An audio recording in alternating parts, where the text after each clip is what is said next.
నమస్కారం. Media today వార్తలకు స్వాగతం. ముందుగా వార్తల్లోని ముఖ్యాంశాలు. చంద్రబాబుపై అంబటి రాంబాబు విమర్శలు. కాంగ్రెస్ బీజేపీలతో ద్వంద్వ రాజకీయాలంటూ ఆరోపణ. నిరుద్యోగ భృతి హామీ అమలు కాలేదని విమర్శ. మెగా డీఎస్సీ పోస్టుల అమ్మకాలపై సంచలన ఆరోపణలు.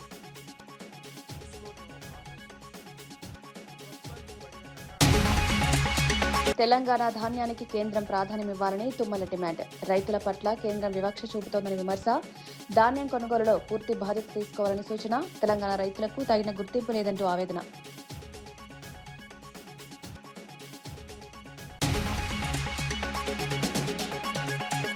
మహిళలకు 33% రిజర్వేషన్లు ప్రకటించిన టీడీపీ. 2029 ఎన్నికలకు చారిత్రాత్మక నిర్ణయం. మహిళల రాజకీయ సాధికారతకు మహానాడులో కీలక నిర్ణయం. టీడీపీ నిర్ణయంపై హర్షం వ్యక్తం చేసిన హోంమంత్రి అనిత. విజయవాడ ధర్నా చౌక్ లో వీఆర్ఓ ఉద్యోగుల ఆందోళన. ఉద్యోగాలు కోల్పోయిన సిబ్బందికి న్యాయం చేయాలని డిమాండ్. పెండింగ్ బకాయిల చెల్లింపుపై ఆగ్రహం. నిరంకుశ వైఖరిపై చర్యలు తీసుకోవాలని నిరసన.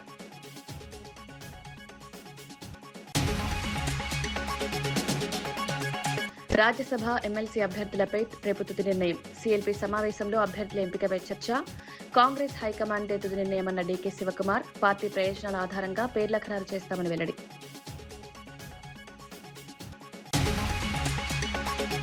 ఆంధ్రప్రదేశ్ రాజకీయాల్లో మరోసారి మాటల యుద్ధం కొనసాగుతోంది. మాజీ మంత్రి అంబటి రాంబాబు ముఖ్యమంత్రి చంద్రబాబు నాయుడుపై తీవ్ర విమర్శలు చేశారు.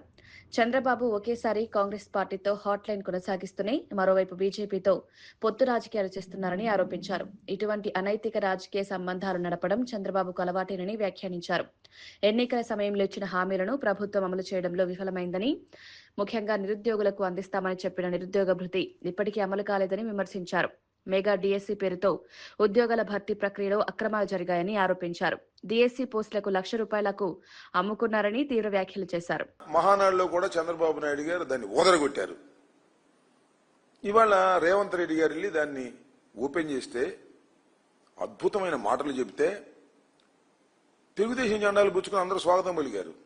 చిత్రం చూశారుగా. కాంగ్రెస్ పార్టీ ముఖ్యమంత్రి కాంగ్రెస్ పార్టీకి వ్యతిరేకంగా పెట్టినటువంటి ఒక రాజకీయ పార్టీకి స్వర్గస్థుడైనటువంటి ఎన్టీ రామారావు గారి విగ్రహాన్ని కాంగ్రెస్ పార్టీ ముఖ్యమంత్రి ఆవిష్కరిస్తుంటే తెలుగుదేశం జెండాలు పుచ్చుకుని వెళ్ళి ఆహ్వానం పలికారు. చంద్రబాబు నాయుడు గారు మాత్రం హాట్ గా మన ఈయనతో మాట్లాడుతూ ఉంటాడు రేవంత్ రెడ్డి గారితో. మీకు గుర్తుందో లేదో, చంద్రబాబు నాయుడు గారు ముఖ్యమంత్రి అయిన తర్వాత హైదరాబాద్ లో ఒక మీటింగ్ పెట్టారు. చంద్రబాబు నాయుడు గారు, రేవంత్ రెడ్డి గారు. ఏమిటయా మీటింగ్ అంటే విభజన సమస్యల పరిష్కారం కోసం ఒక మీటింగ్ పెట్టారు. గుర్తుందా మీకు? పెద్ద ఆర్భాటం చేశారు.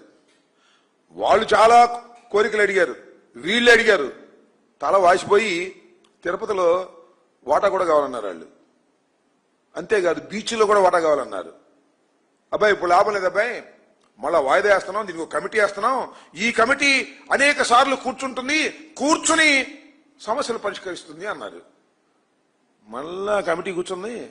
ఏమిటి డ్రామా? ఆంధ్రప్రదేశ్ లో చంద్రబాబు నాయుడు గారికి కాంగ్రెస్ పార్టీ ఒక బి టీం, అలాగే తెలంగాణలో కాంగ్రెస్ పార్టీకి తెలుగుదేశం పార్టీ ఒక బి టీం.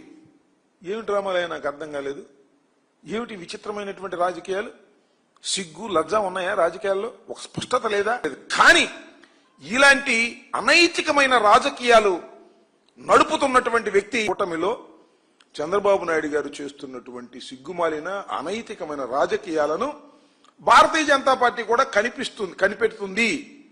వాళ్ళు కూడా ఆలోచన చేస్తున్నారు అనేటువంటి భావన సర్వత్రా అనుకుంటున్నారు.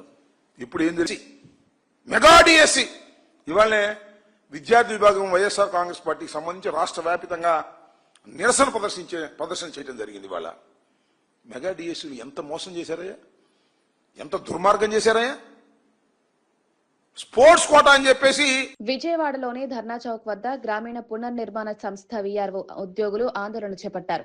సంస్థ యాజమాన్యం అనుసరిస్తున్న నిరంకుశ వైఖరిపై చర్యలు తీసుకోవాలని వారు డిమాండ్ చేశారు.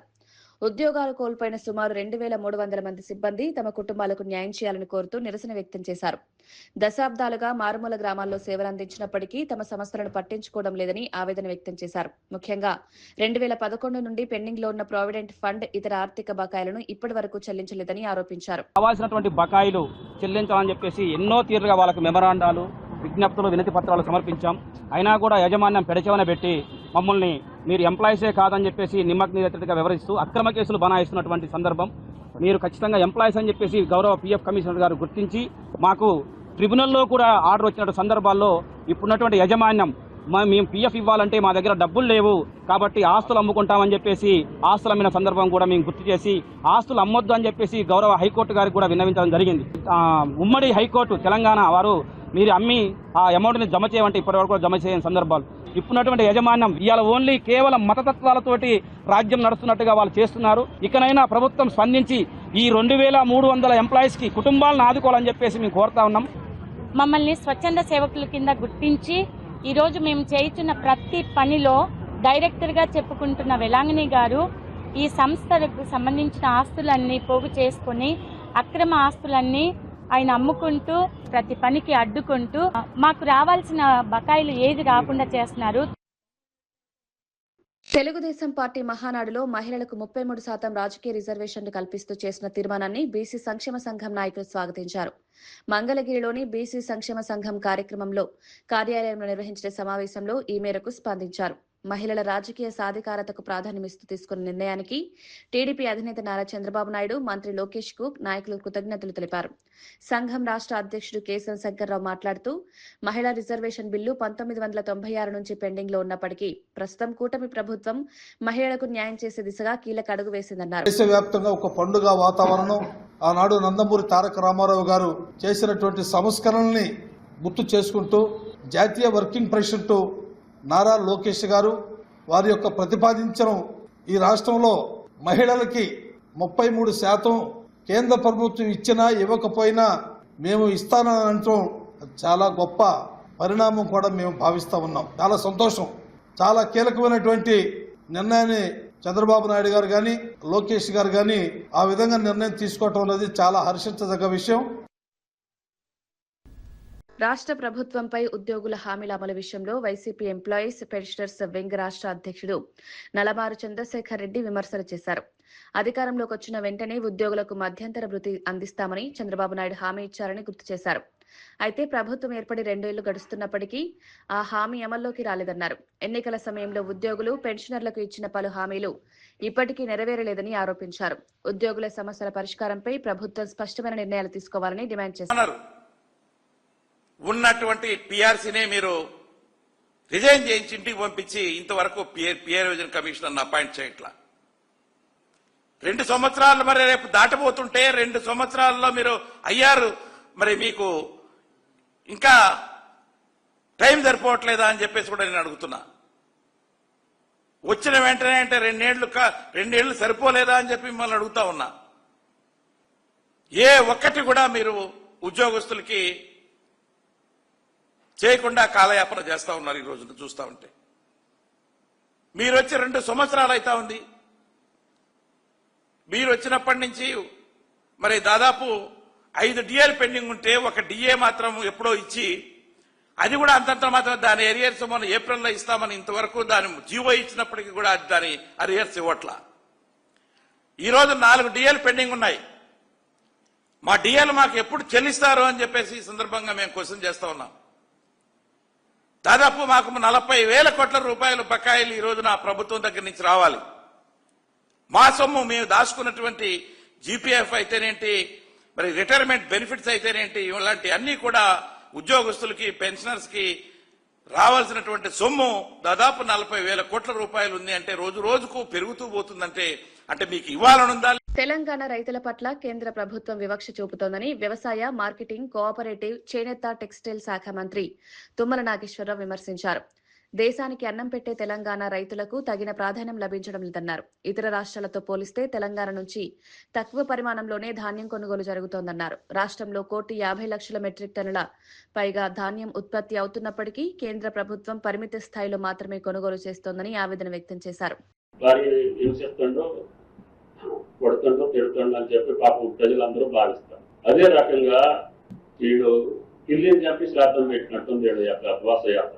ఎవరైనా చూస్తే నవ్వుతారు అనేటటువంటి కనీస ఇంగితం లేకుండా అటు కేంద్ర ప్రభుత్వంలో బాధ్యత వహించేటటువంటి ఈనాడు భారతదేశం మొత్తాన్ని మేము హస్తగతం చేసుకుంటామని చెప్పగలిగేటటువంటి ఒక పార్టీ.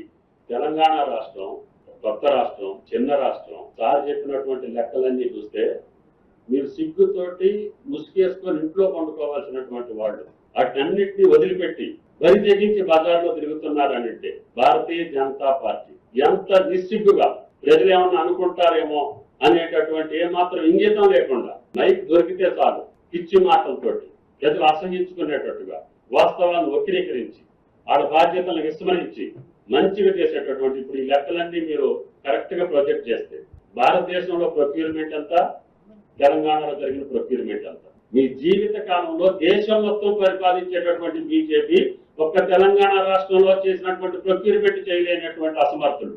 అదేవిధంగా ఈ రాష్ట్రానికి ఏ రకంగా ఏ కోణంగా కూడా మీరు ప్రోరేటా తీసుకున్నా కూడా మాకు పడినటువంటి 1,50,00,000 మెట్రిక్ టన్నులు ప్రోరేటాగా కూడా మాకు మీరు FCI నుంచి మాకు ఆర్డర్స్ ఇవ్వట్లేదు. పంజాబ్కి, హర్యానాకి, వేరే రాష్ట్రాలకేమో వాళ్ళ పంట తక్కువైతే మొత్తం ప్రొక్యూర్ చేస్తారు.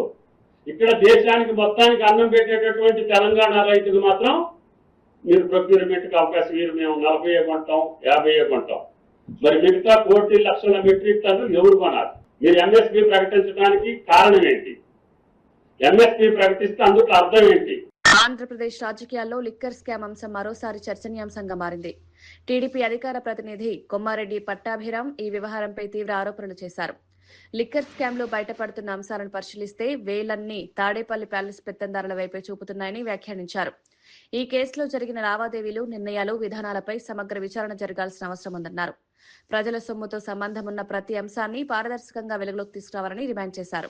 ఉన్నటువంటి పేదలను గుర్తించి ఆ కుటుంబాలని పైకి తీసుకురావడం కోసం ఆ ప్రక్రియ జరుగుతూ ఉంది. దాదాపు 11 లక్షల కుటుంబాలను ఇప్పటికే దత్తత తీసుకున్నారు. అది P4 చంద్రబాబు నాయుడు గారి vision, zero poverty, P4 public private people partnership. కానీ మన గొడ్డలి పార్టీకి కూడా ఒక P4 ఉందండోయ్. గొడ్డలి పార్టీకి కూడా ఒక P4 పథకం ఉంది. ఏంటి గొడ్డలి పార్టీ P4? పవర్, ప్రాపర్టీ, పైసా పార్ట్నర్షిప్. గొడ్డలి పార్టీ P4 ఏంటయ్యా అంటే అది పవర్, ప్రాపర్టీ, పైసా పార్ట్నర్షిప్.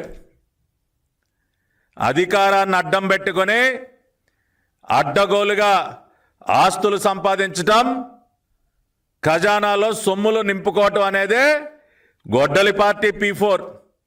పవర్, ప్రాపర్టీ, పైసా పార్ట్నర్షిప్. మరి ఈ పవర్, ప్రాపర్టీ, పైసా పార్ట్నర్షిప్ పథకం ద్వారా ఇవాళ అనేక మంది అనేక రకాలుగా లబ్ధి పొందారు.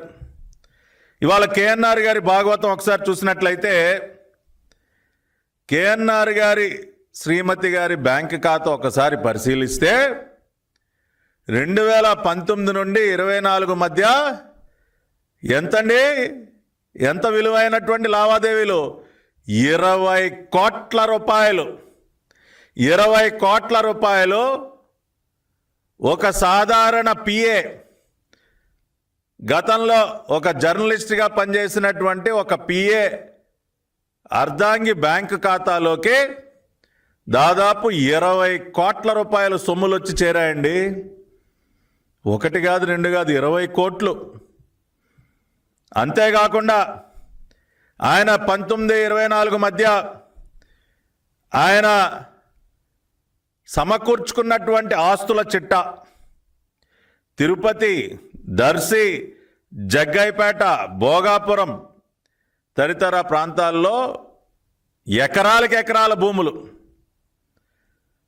ఒక్క జగ్గైపేట దగ్గర దాదాపు 40 ఎకరాలకు పైబడి భూమి టీడీపీ మహానాడు వేదికగా మహిళల రాజకీయ సాధికారతకు సంబంధించిన కీలక నిర్ణయం ప్రకటించింది. రానున్న 2029 సాధారణ ఎన్నికల్లో పార్టీ తరపున పోటీ చేసే స్థానాల్లో మహిళలకు 33% రిజర్వేషన్లు కల్పించాలని చారిత్రాత్మక తీర్మానం చేసింది. ఈ నిర్ణయం మహిళల రాజకీయ భాగస్వామ్యాన్ని మరింత పెంచేందుకు దోహదపడుతుందని పార్టీ నేతలు చెబుతున్నారు. మహానాడులో ఆమోదించిన తీర్మానంపై ఆంధ్రప్రదేశ్ హోంమంత్రి వంగలపూడి అనిత హర్షం వ్యక్తం చేశారు.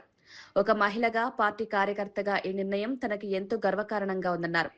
మహిళలకు రాజకీయాల్లో మరింత ప్రాధాన్యం కల్పించాలని పార్టీ ఆలోచనకు ఇది నిదర్శనమన్నారు. కింద వాడుకున్నారు. ఈ రోజు మహిళలు ఓట్లు వేయడానికే కాదు, ఓటు వేయించుకునే సత్తా కలిగి ఉన్న వాళ్ళు కాబట్టి ఓటు వేయించుకునే కెపాసిటీ కూడా ఇవ్వాలి అని కోరుకుంటున్నాం. కాబట్టి ఈరోజు నేను మహిళా రిజర్వేషన్ బిల్లు మేము ఇస్తామని చెప్పి మహానాడులో అనౌన్స్మెంట్ చేసిన తర్వాత నిజంగా చాలా మంది హ్యాపీ ఫీల్ అయ్యారు. అట్ ద సేమ్ టైం అందరూ కూడా ముందుకు వచ్చారు. మీరు అబ్జర్వ్ చేశారో లేదో, మేము అనుకున్న మహిళలు ఒక్కలే లేచి నుంచుంటారేమో చప్పట్లు కొడతా అనుకుంటే మా శ్రేణులందరూ కూడా సుమారుగా ఆన్లైన్లో వీక్షించిన దగ్గర 15 లక్షల మంది కూడా నేను దీనికి ఏకగ్రీవంగా ఆమోదం తెలిపినందుకు నిజంగా వాళ్ళందరికీ కూడా నేను పేరు పేరున నేను ధన్యవాదాలు, నమస్కారాలు తెలియజేయాలి. ఎందుకంటే ఆ రోజు నుంచేనండి మీరు అబ్జర్వ్ చేసుకుంటే గౌరవ ముఖ్యమంత్రి గారు నారా చంద్రబాబు నాయుడు గారు at the same time Telugu Desam party, ఇప్పుడు ఎన్డీఏ కూటమి మహిళా పక్షపాతి. ఇందాక ఒక పెద్ద మనిషి నాతో అన్నారు, ఎక్కడైనా మీరు అబ్జర్వ్ చేయండి మేడం అంటే ఇది నా అనాలిసిస్ కాదు, general intellectual analysis. Chandrababu Naidu గారు ముఖ్యమంత్రిగా ఉంటే ఎంతో కొంత మహిళ సేఫ్గా ఫీల్ అవుతుంది. ఎందుకంటే ఇంప్లిమెంటేషన్స్ వస్తాయి అన్నది ఒకటి, వాడి బిడ్డలకు ఉద్యోగాలు వస్తాయి అన్నది ఒక భరోసా. అంటే చంద్రబాబు నాయుడు గారు వస్తే పెట్టుబడులు వస్తాయి, చంద్రబాబు నాయుడు గారు వస్తే పరిశ్రమలు వస్తాయి, చంద్రబాబు నాయుడు గారు ఉంటే ఉద్యోగాలు వస్తాయి, నా బిడ్డ చదువుకుని ఇంట్లో కూర్చోవాల్సిన అవసరం లేదు, నా బిడ్డకు ఉద్యోగాలు వస్తాయి అన్న భరోసా. రేపు చంద్రబాబు నాయుడు గారు వస్తే మహిళలకు సంబంధించి ఏదో స్కీమ్ తీసుకొస్తారు. మీరు అబ్జర్వ్ చేయండి, ఈరోజు మహిళలకు ఆర్థిక గౌరవం ఇస్తామని చెప్పి ఏదో డ్వాక్రా గ్రూప్ రుణాలను, స్త్రీనిధి రుణాలను, ఏదో రుణాలను ఇచ్చేసి మేము ఊరుకోవట్లే. ఇంటికి ఒక ఎంటర్ప్రీనర్ తయారు చేయాలని చెప్పి 1 lakh ఎంటర్ప్రీనర్స్ని ఫస్ట్ బేస్ మీద తీసుకున్నాం.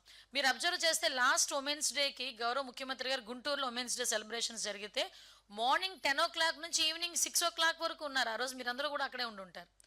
ఏ ముఖ్యమంత్రి అండి ఒక ఉమెన్స్ డేలో వచ్చామా, ఉమెన్స్కి పొగిడేమా, 4-5 పథకాలు ప్రవేశపెట్టేసామా, మధ్యాహ్నానికి వెళ్ళిపోయామా అనుకుంటారు. కానీ ఆ రోజు ఉమెన్ ఎంటర్ప్రీనర్స్ ఎవరెవరైతే ఉన్నారో వాళ్ళందరినీ పిలిపించుకొని వాళ్ళతో మాట్లాడి వాళ్ళ కష్టసుఖాలు తెలుసుకొని వాళ్ళకి ఇంకా ఎలాంటి ఇంటెన్సివ్స్ ఇవ్వాలని చెప్పి ఆలోచించుకొని బయటకు వచ్చిన వ్యక్తి.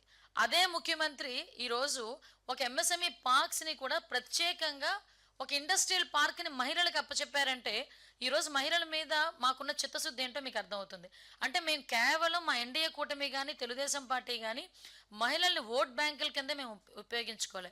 మహిళా శక్తిని కరెక్ట్గా కనుక ఉపయోగించుకుంటే ఆంధ్రప్రదేశ్ రాష్ట్రం ఏదైతే 2047కి మనం ప్రపంచంలో మొట్టమొదటి స్థానంలో ఉండాలి అనుకుంటున్నామో అట్ ద సేమ్ టైం ఈ మహిళా శక్తిని కనుక ప్రాపర్ వేలో యూజ్ చేసుకుంటే డెఫినెట్గా ఉంటామని నమ్మిన వ్యక్తి గౌరవ ముఖ్యమంత్రి గారు చంద్రబాబు నాయుడు గారు, అదేవిధంగా ఉప ముఖ్యమంత్రి పవన్ కళ్యాణ్ గారు. ఈరోజు మీ అందరికీ తెలుసు, చాలామంది ఈ 33% రిజర్వేషన్ వస్తుందని చెప్పిన తర్వాత చాలామంది ఆశలు పెరిగినాయి. ఎందుకంటే చాలామంది టీవీలో కూర్చొని అనుకుంటారు మేము ఆల్రెడీ చట్టసభల్లో ఉన్నాం, మాకులా చూసి మాకులా వాళ్ళు కూడా రావాలని కోరుకునే చాలామంది ఆడబిడ్డలు ఉన్నారు. కొంతమంది అయితే వాడికి ఒక ప్లాట్ఫామ్ దొరకదు, కానీ ఈరోజు ఒక ప్లాట్ఫామ్ క్రియేట్ అవుతుంది. అదేవిధంగా ఈరోజు కనీసం ఒక పార్టీ ముందుకొచ్చి, తెలుగుదేశం పార్టీ ముందుకొచ్చి ఈరోజు మనం ఒక నిజంగా ఇక్కడున్న ప్రతి ఒక్కరు కూడా సంబరాలు చేసుకోవాలి. ఏమో ఇక్కడ కూర్చున్న మీ తాలూకా ఇంట్లో మీ భార్యో మీ పిల్లలో ఎవరో ఒకరు చట్టసభల్లో ఉంటారేమో ఎవరికి తెలుసు, అవకాశం వస్తుందేమో ఎవరికి తెలుసు. నేను అనుకున్నానా టీచర్గా ఉన్న నేను ఈరోజు హోమ్ మినిస్టర్గా మీ అందరి ముందు ఇలా మాట్లాడతానని? ఆ రోజు by God's grace, Chandrababu Naidu garu దయ, పాయకరపేట నియోజకవర్గ ప్రజల తాలూకా ఆశీర్వాదం. అట్ ద సేమ్ టైం ఎవరు తెల్లరాత ఎప్పుడు ఎలా ఉంటుందో తెలియదు. ఈరోజు ఇంతమంది మహిళా రిజర్వేషన్ విషయంలో 33% రిజర్వేషన్ వచ్చినప్పుడు ఎవరైనా రావచ్చు ఆ టైంలో. నిజంగా ఒకటి చెప్పాలంటే ఇది ఒక సామాజిక విప్లవం కింద భావించాలి. పర్టికులర్గా ఇది ఒక సామాజిక విప్లవం. చాలామంది ఏమనుకుంటారంటే మహానాడు అనేది రాజకీయ సభ అనుకుంటారు. ఎస్ కాదు, మహానాడు అనేది ఒక ఎమోషన్, లిటరల్లీ ఒక ఎమోషన్. మీరు అబ్జర్వ్ చేసుకుంటే మహానాడు సుమారుగా 40 మనం పార్టీ పుట్టినప్పటి నుంచి మహానాడు చేసుకుంటూనే ఉన్నాం.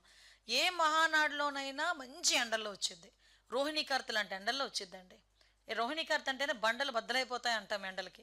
అలాంటి ఎండల్లోని కూడా కార్యకర్త అన్నవాడు చాలా ఎమోషన్గా నా పండగకు వచ్చాను అని, నా జాతరకు వచ్చానని 2 రోజులు 3 రోజులు కూడా వెయిట్ చేస్తుంటాడు. అటువంటి మహానాడు వేదిక మీద మేము ఏదో కల్లబుల్లి మాటలు చెప్పాల్సిన అవసరం లేదు. ఎందుకంటే దీనికి ఉన్న ప్రాధాన్యత గురించి చెప్పడానికే, ఏ ప్లాట్ఫామ్ మీద మేము దీన్ని అనౌన్స్ చేసామని చెప్పడానికే ఆ ప్రాధాన్యత చెప్పాను ఇక్కడ మీకు. కాబట్టి మేము అంత సెంటిమెంట్గా భావించే మహానాడు సభ మీద గౌరవ నారా లోకేష్ గారు ఇనిషియేషన్ తీసుకొని ఈ 33% రిజర్వేషన్ మేము కల్పిస్తామని చెప్పడం యాజ్ ఎ వర్కింగ్ ప్రెసిడెంట్గా, దానికి గౌరవ ముఖ్యమంత్రి గారు జాతీయ పార్టీ అధ్యక్షుల హోదాలో ఆయన దానికి ఆమోదం తెలపడం కూడా ఇది. కర్ణాటకలో రాజ్యసభ ఎమ్మెల్సీ అభ్యర్థుల ఎంపికపై ఉత్కంఠ కొనసాగుతోంది. ఈ అంశంపై తుది నిర్ణయం రేపు జరిగే కాంగ్రెస్ లెజిస్లేటివ్ పార్టీ సమావేశంలో తీసుకోనున్నట్లు కర్ణాటక ఉప ముఖ్యమంత్రి డీకే శివకుమార్ తెలిపారు. ఢిల్లీలోని కర్ణాటక భవన్లో మీడియాతో మాట్లాడిన ఆయన అభ్యర్థుల ఎంపికకు సంబంధించిన ప్రక్రియపై స్పష్టతనిచ్చారు. రాజ్యసభ ఎమ్మెల్సీ స్థానాలకు పోటీ చేసే అభ్యర్థుల ఎంపిక విషయంలో కాంగ్రెస్ హైకమాండే తుది నిర్ణయమన్నారు. పార్టీ నాయకులతో అంతర్గతంగా విస్తృత చర్చలు జరిపిన తర్వాతే పేర్లను ఖరారు చేస్తామని వెల్లడించారు. అభ్యర్థుల ఎంపికలో పార్టీ ప్రయోజనాలు, రాజకీయ పరిస్థితులు, నాయకుల సేవకులను పరిగణలోకి తీసుకుంటామన్నారు.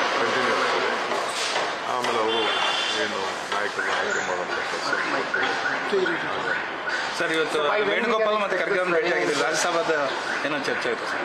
ಯಾವುದು ಇದೆಲ್ಲ ರಾಜ್ಯಸಭಾದೆಲ್ಲ ನಮ್ಮ ಜವಾಬ್ದಾರಿ ಅಲ್ಲ. ಚರ್ಚೆ ಅಭಿಪ್ರಾಯ ಕೇಳ್ತಾರೆ, ಅದನ್ನು ಖಂಡಿತ ನಾವು ಮಾತಾಡ್ತೀವಿ. ಅದನ್ನು ಅವ್ರು ಬಿಟ್ಟಿದ್ದು ವಿಚಾರಗಳು ಅವತ್ತು ಮಾತಾಡಿದ್ವಿ. ಫಸ್ಟ್ ಏನು ಮಾತಾಡಿದ್ವಿ ಅದನ್ನು ಅವರೇ ವೇಣುಗೋಪಾಲ ಮಾತಾಡಿದ್ವಿ. ಗೊತ್ತಿಲ್ಲ, ಇನ್ನು ನಾಯಕನ ಆಯ್ಕೆ ಮಾಡೋದೇ ಗೊತ್ತಿಲ್ಲ ನಿಮಗೆ. ನಾಳೆ ಇದೆ, ನಾಳೆ ಆಯ್ಕೆ ಆದಮೇಲೆ ಆಮೇಲೆ ನಿಮಗೆ ಖಂಡಿತ ಗೊತ್ತಾಗ್ತದೆ. Sir, in English, if you can repeat, sir, on the Rajya Sabha. See, already the day Venugopal actually said that we have discussed, we will announce the list along with the other states. That is the information what I have got. And that they have taken various opinions from us. They will inform you later. It is not my domain. And sir, why when? Also, there are some talks going on. There are some news coming in that Nothing, I don't know about it. The party high command will take, even MLC also, Rajya Sabha also, it is the high command decision. We just give them the suggestion, that's all. KJ Judge, you know, I don't want. So when are you going to take the votes? When are you going to take the votes? When, I don't know still when they will elect the leader of the Congress National Party, then we will discuss. tomorrow is 14. Thank you, sir.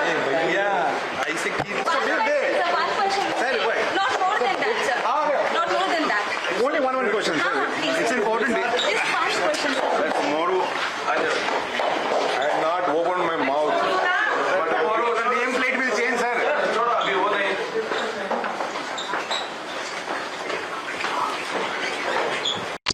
మహిళా సాధికారతకు మరో ముందడుగుగా హైదరాబాద్ లో మహిళా పారిశ్రామికవేత్తల కోసం ప్రత్యేకంగా ఏర్పాటు చేసిన incubation centre ను తెలంగాణ మంత్రి సీతక్క ప్రారంభించారు. ఈ సందర్భంగా మాట్లాడుతూ మహిళలు కేవలం ఉద్యోగాలు పొందేవారిగా కాకుండా మరెందరికో ఉపాధి అవకాశాలు కల్పించే స్థాయికి ఎదగాలని ప్రభుత్వం ఆకాంక్షిస్తోందన్నారు. మహిళల్లో ఉన్న సృజనాత్మకత, నాయకత్వ లక్షణాలను ప్రోత్సహించేందుకు రాష్ట్ర ప్రభుత్వం వివిధ కార్యక్రమాలను అమలు చేస్తోందన్నారు. కొత్త ఆలోచనతో వ్యాపార రంగంలో అడుగుపెట్టే మహిళలకు అవసరమైన మార్గదర్శకత్వం, శిక్షణ, సాంకేతిక సహకారం అందించేందుకు ఈ ఇన్క్యుబేషన్ సెంటర్ ఉపయోగపడుతుందని వివరించారు.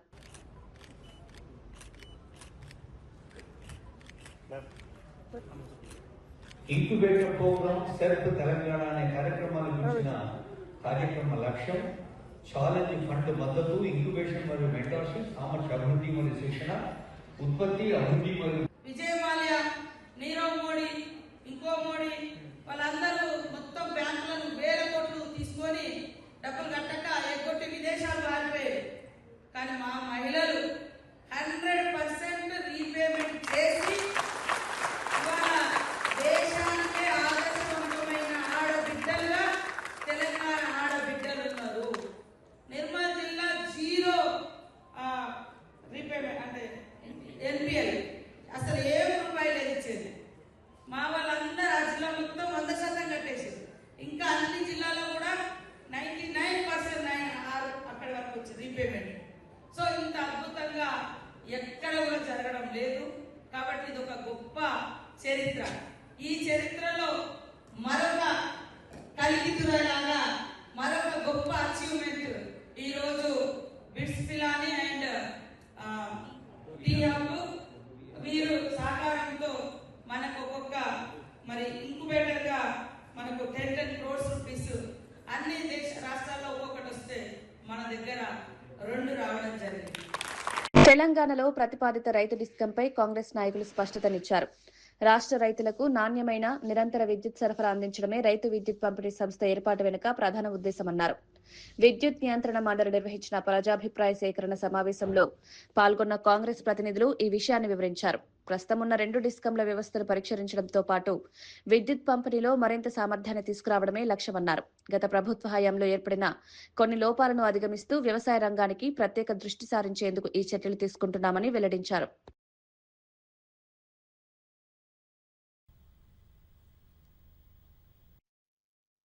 ఆర్డీఎస్ఎస్ సెంట్రల్ గవర్నమెంట్ ఉన్నటువంటి స్కీమ్ లో కూడా ఎక్కడ కూడా రైతులకు మీటర్లు పెట్టాలన్న క్లాజే లేదు. ఈ రాష్ట్ర ప్రభుత్వానికి అటువంటి ఆలోచన లేదు. రైతులకు ఉచిత కరెంట్ ఇచ్చిందే కాంగ్రెస్ పార్టీ. అది మా పేటెంట్. ఈ రోజు ఇంకా దానికి బ్రహ్మాండంగా ఇవ్వాలన్న ఆలోచనతో ఈ రైతు డిస్కమ్ ని తీసుకొస్తున్నాం తప్ప అసలు ఎక్కడ కూడా గతంలో ఉన్నటువంటి ఏదైతే తప్పుడు లెక్కలు చూపించకుండా ఎక్కడ కూడా లాసెస్ లేకుండా ట్రాన్స్మిషన్ లాసెస్ లేకుండా చేయాలన్న ఉద్దేశంతో ప్రభుత్వం ఈ రోజు ఈ యొక్క నిర్ణయం తీసుకుంది. రైతు మోటార్లకు మీటర్లు పెడితే మమ్మల్ని ఊరేయమని చెప్పినాం, లేకపోతే వాళ్ళని ఊరేయమని చెప్పినాం. ఎందుకంటే ఇలాంటి యొక్క అబద్దాలను ప్రచారం చేసే బీఆర్ఎస్ పార్టీ రాజకీయ లబ్ధి పొందాలని చూస్తున్నది. రైతులను రౌడీలుగా చూసి బేడీ లేచిన పార్టీ బీఆర్ఎస్ పార్టీ. ఇలా 60,000 కోట్ల రూపాయల అప్పులు చేసింది బీఆర్ఎస్ పార్టీ. జెన్కో గానీ ట్రాన్స్కో గానీ అప్పుల ఊబిలో ఉండడానికి కారణం కేవలం ఆ కాళేశ్వరం లాంటి వైట్ ఎలిఫెంటే కదా.